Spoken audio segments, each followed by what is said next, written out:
Okay, guys, today we're going to see about planning. Can anyone tell me what do you mean by planning and give me some daily life examples of it? Rishabh, can you tell me what does it mean and give me some examples? Planning is deciding in advance what to do and how to do. For example, let's say you buy a gallon of milk. It may sound like a simple task, but if you break it down, there are many tasks involved. Obtain keys, obtain wallet, start the car, drive to the store, find and obtain milk, and purchasing the milk, etc. There are so many things involved in this.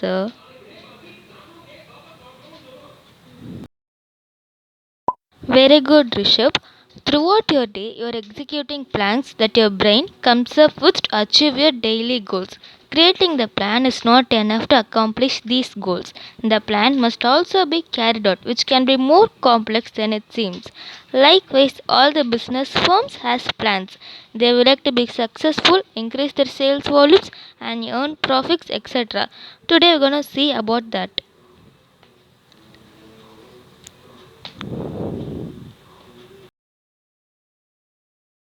Okay, guys, do you think these plans actually work? Does it improve efficiency? After all, why should we plan? These are numerous questions to which we would like to find solution. So, I give you the major benefits. The major benefits of planning are it provides directions. By stating in advance how work is to be done, planning provides direction for these actions. Then planning reduces the risk of uncertainty.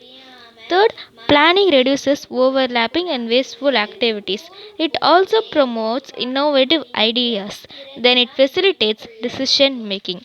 Last but not least, planning establishes standard for controlling. By comparing actual performance with some standard, managers can know whether they have actually been able to attain these goals. If there is any deviation, it can be corrected. Therefore, we can say that planning is a prerequisite for controlling.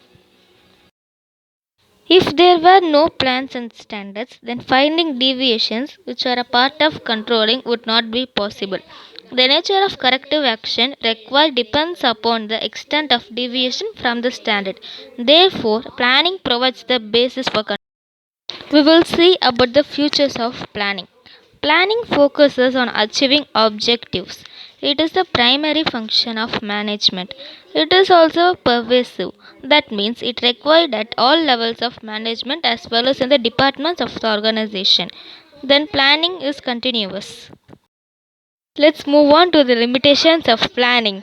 Planning leads to rigidity. In an organization, a well defined plan is drawn up with a specific goal to be achieved within a specific time frame.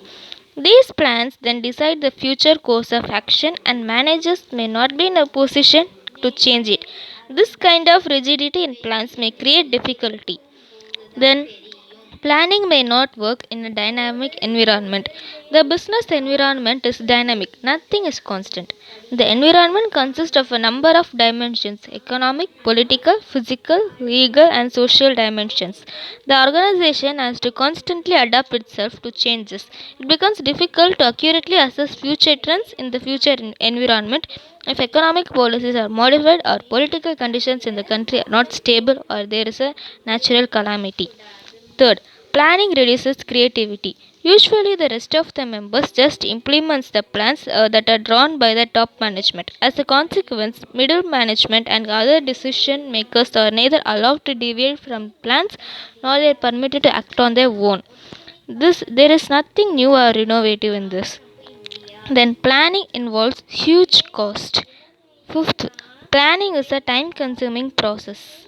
Since sometimes plan to be drawn take up so much of time that there is not much time left for their implementation. Last but not least, planning does not guarantee success. The success of an enterprise is possible only when plans are properly drawn up and implemented. Any plan needs to be translated into action or it becomes meaningless. Managers have a tendency to rely on previously tried and tested successful plans. It is not always true that just because a plan has worked before, it will not work again. Besides, there are so many other factors to be considered. These kind of complacency and false sense of security may actually lead to failure instead of success. Okay, that's it for today, guys. Hope you don't have any doubts. Thank you, students. Thank you, sir.